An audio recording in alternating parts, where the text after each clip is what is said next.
आज हम बात करने जा रहे हैं कि अगर आप अपने घर की सीढ़ियों पर एसएस की रेलिंग लगवाना चाह रहे हैं तो ऐसी क्या क्या चीजें जिसका आपको ध्यान रखना चाहिए, उसका खर्चा कितना आएगा और वो क्या क्या बातें जो आपको कॉन्ट्रैक्टर में देखनी चाहिए ताकि वो आपको मूर्ख ना बना सके। तो इस पूरी वीडियो को हम दो हिस्सों में बांटेंगे। पहले हिस्से में बात करेंगे वो सारी चीजों की जो कॉन्ट्रैक्टर से बात करने से पहले आपको पता होनी चाहिए, और दूसरे हिस्से में बात करेंगे उन सारी चीजों की जो कॉन्ट्रैक्टर जब काम करे तो आपको पता होनी चाहिए। इस तरह से आपकी सीढ़ियों की रेलिंग अच्छी बनेगी और मजबूत भी बनेगी। तो चलिए वीडियो में आगे चलते हैं। सबसे पहले स्टेप में आपको डिसाइड करना होगा कि आप अपनी रेलिंग किस मटेरियल की बनवाना चाह रहे हैं। जानता हूं आप यहाँ एसएस की रेलिंग देखने आए हैं, स्टेनलेस स्टील की, लेकिन उसमें भी दो प्रकार होते हैं। पहला 304, दूसरा 202। अब मैं आपको एक सिंपल सा लॉजिक बता देता हूँ। अगर आपकी सीढ़ियां ऐसी जगह पर है जहां पर धूप और बारिश रेगुलरली पड़ती रहती है तो वहां हमेशा 304 ग्रेड का स्टेनलेस स्टील के साथ ही जाइए। नहीं जाएंगे तो आपकी सीढ़ियों की रेलिंग में जंग लग जाएगा। लेकिन अगर आपकी सीढ़ियां ऐसी जगह पर है जहां धूप या बरसात डेली बेसिस पर नहीं पड़ती, कभी वंस इन अ वाइल वहां पर पानी लग सकता है, तो आप बेशक 202 के साथ जा सकते हैं।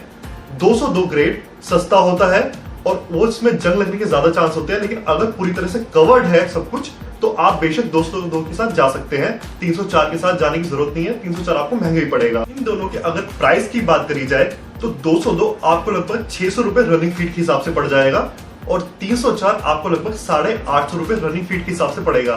अब जो मैं ये प्राइस बोल रहा हूँ इसमें मटेरियल और लेबर कॉस्ट दोनों इंक्लूड है, और मैं बार बार आपको रनिंग फीट में चीजें बता रहा हूँ। रनिंग फीट जिनको नहीं पता उनको मैं बता दूं कि ये सारी चीजें रनिंग फीट के हिसाब से आती हैं। यानी अगर आपकी सीढ़ियां लेट से 10 फुट की है और आपको 202 ग्रेड की लगवानी है और 202 ग्रेड का रेट आया 600 रुपए का, तो 600 इंटू 10 कर देंगे, यानी 6000 रुपए में आपका लेबर और मटेरियल दोनों आ जाएगा। तो आपको करना क्या है, जहां भी रेलिंग आपको लगवानी है वहां की एक बार लंबाई नाप लीजिए।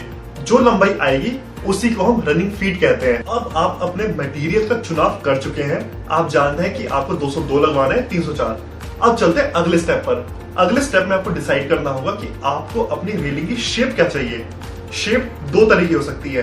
पहला तो जैसा आप पिक्चर में देख पा रहे हैं ऐसी रेक्टेंगुलर टाइप की, और दूसरी होती है जो ज्यादातर लोग लगवाते हैं गोल, जैसा दोबारा वीडियो में देख पा रहे हैं। मैं पर्सनली हमेशा प्रेफर करता हूं कि गोल पाइप लगवाया जाए। उसके दो फायदे हैं।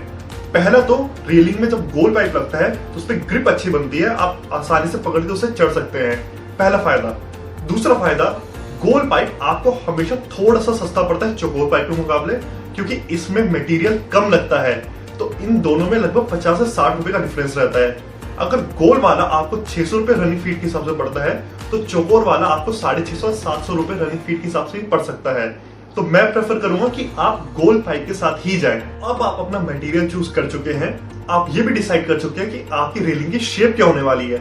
अब आपको डिसाइड करना है कि आपके रेलिंग का गेज क्या होने वाला है। गेज जिनको नहीं पता उनको मैं सिंपल भाषा में समझा दूं कि 304 या 202 मटेरियल तो ठीक है, लेकिन इसमें भी मोटाई अलग अलग हो सकती है। उस मोटाई को हम गेज कहते हैं। गेज जितना ज्यादा होता है मोटाई उतनी कम होती है, और गेज जितना कम होता है मोटाई उतनी ज्यादा होती है। तो आप एक स्टैंडर्ड सा रूल याद रखिए कि पूरी रेलिंग में जो सबसे ऊपर वाला पाइप होगा वो थोड़ा सा मोटा होना चाहिए। उसको आप 16 गेज लेकर चलिए, अपने कॉन्ट्रैक्टर कह दीजिए कि 16 गेज में चाहिए। और जो नीचे आपके पतले पतले पाइप देख रहे हैं इनमें मजबूती की जरूरत नहीं होती, क्योंकि इनका आप सहारा नहीं लेते, इसलिए यहाँ पर आप 18 गेज लगवा सकते हैं। आप चाहें तो 16 कर सकते हैं, लेकिन खामखा के पैसे बर्बाद होंगे। इसलिए मैं हमेशा प्रेफर करता हूँ कि ऊपर वाला पाइप मोटा हो जिसको हम 16 गेज रखेंगे, और नीचे वाले पाइप पतले हो जिनको हम 18 गेज रखेंगे। अब आप पूरी तरह तैयार हैं अपने कॉन्ट्रैक्टर से बात करने के लिए। अब चलते हैं अगले पड़ाव की तरफ, जिसमें हम जानेंगे कि जब आपका कॉन्ट्रैक्टर काम कर रहा होगा तो किन किन बातों का ध्यान आपको रखना जरूरी है। लेकिन आगे बढ़ने से पहले एक छोटी सी रिक्वेस्ट है, जो वीडियो शायद आप 5 मिनट में देख लेते हैं वो बनाने में हमें 5-5 दिन लग जाते हैं। तो अगर आपको हमारी मेहनत पसंद आती है तो प्लीज चैनल को सब्सक्राइब जरूर करिए। अब चलते हैं अगले पड़ाव की तरफ। सबसे पहले अगर आपको किसी चीज पर ध्यान देना है तो वो ये है कि जिस तरह आप इस वीडियो में पिलर्स देख पा रहे हैं, इस तरह से आपकी सीढ़ियों में भी ये पतले पिलर्स होंगे। इनका काम होता है आपकी रेलिंग को स्थिर रखना, उनको मजबूती प्रदान करना। इसलिए बेहद जरूरी है कि इन दोनों के बीच का जो डिस्टेंस है वो बहुत ज्यादा ना हो। इसमें जो मैक्सिमम यानी ज्यादा से ज्यादा डिस्टेंस हो सकता है वो हो सकता है 2 स्टेप्स का, यानी 2 सीढ़ियों का। तो अगर आपने एक सीढ़ी पर एक पिलर लगाया है तो 1, 2, 3, तीसरी पर ये पिलर दोबारा से होना चाहिए, यानी ज्यादा से ज्यादा आप 2 स्टेप का डिफरेंस ही ले सकते हैं। अगर आपका कॉन्ट्रैक्टर इससे ज्यादा डिस्टेंस ले रहा है तो वो गलत कर रहा है, उसे तुरंत रोकिए। दूसरी चीज जो आपको ध्यान रखनी है वो ये है कि क्या आपका मटेरियल सही आया है, यानी आपने उसको या तो 304 बोला होगा या 202 बोला होगा, ये मटेरियल क्या सही आया है ये जरूर देखना है। अब 202 जिसने बोला है उसका तो ज्यादा डर नहीं है, लेकिन 304 जिसने बोला है उसको चेक करना पड़ेगा कि उसके पाइप पर क्या 304 ग्रेड का स्टील लिखा है या नहीं। और उससे भी अच्छा तरीका और है, जब भी आपको कॉन्ट्रैक्टर आपके पाइप की घिसाई कर रहा हो तो उसमें से इस तरह की चिंगारियां निकलेंगी।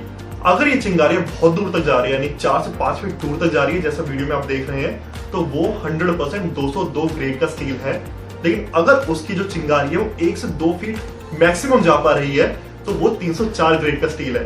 तो जब भी वो ग्राइंडर मारे आपकी रेलिंग पर तो जरूर देखिए कि चिंगारी कितनी दूर तक जा रही है और देखिए कि क्या वो मटेरियल ठीक लाया भी है या नहीं। तीसरी चीज जो बहुत जरूरी है और लोग इस पर बिल्कुल ध्यान नहीं देते ये है कि जब भी आपके 2 पाइप आपका कॉन्ट्रैक्टर जोड़ रहा होगा तो वो एक पतली सी पेंसिल जैसी रोड का इस्तेमाल करता है।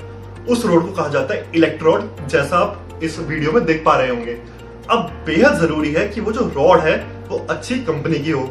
होता क्या है कि जब भी 2 पाइप आपस में जुड़ रहे हैं तो इलेक्ट्रोड को पिघलाकर बीच में डाला जाता है, उसके पिघलने की वजह से ही 2 रोड्स आपस में जुड़ जाती हैं। अब अगर वो है अच्छी कंपनी की तो एक बराबर पिघलेगी और आपके जॉइंट्स बिल्कुल अच्छे से जुड़ेंगे और वो दिखाई भी नहीं देंगे जुड़ने के बाद।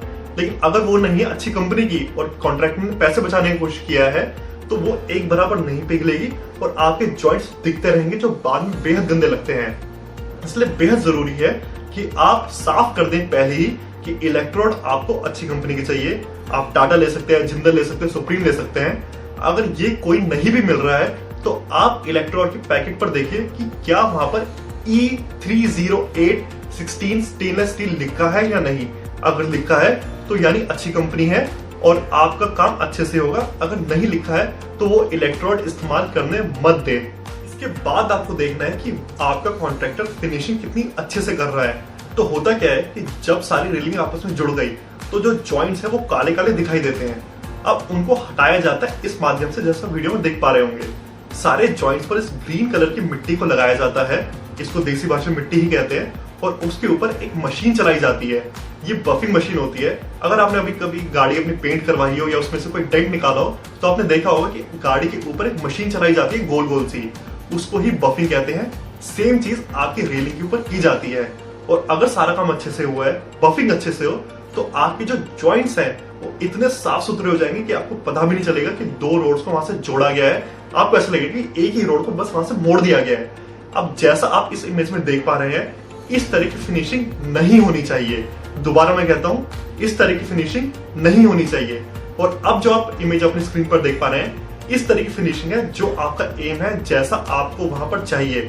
अगर आपका कॉन्ट्रैक्टर कहे कि इस तरह की फिनिशिंग नहीं आ सकती, झूठ बोल रहा है, उसको ये वीडियो जरूर दिखा देना। फाइनल चेक आपको लास्ट में लेना है अपनी रेलिंग को अच्छे से हिलाकर।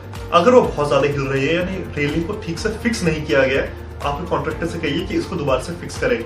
और दूसरी चीज आपको देखनी है कि नीचे जो ये कैप्स लगी हैं, जैसा वीडियो में देख रहे हैं, क्या ये अच्छी क्वालिटी की है या नहीं। होता क्या है कि इसमें भी ग्रेड होते हैं 202 या 304।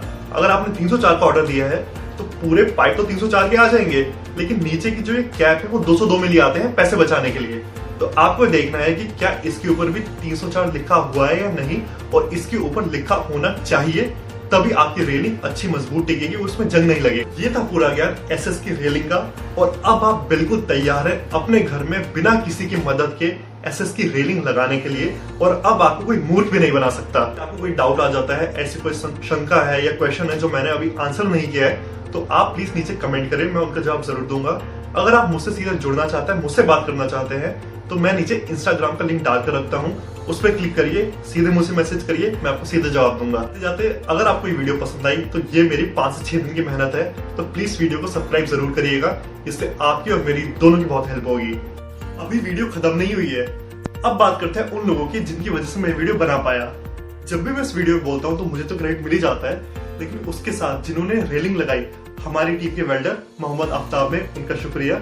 साथ ही में जिसने ये वीडियो बनाई, हर्ष, उसका भी धन्यवाद। तो चलिए मिलेंगे अगले वीडियो में।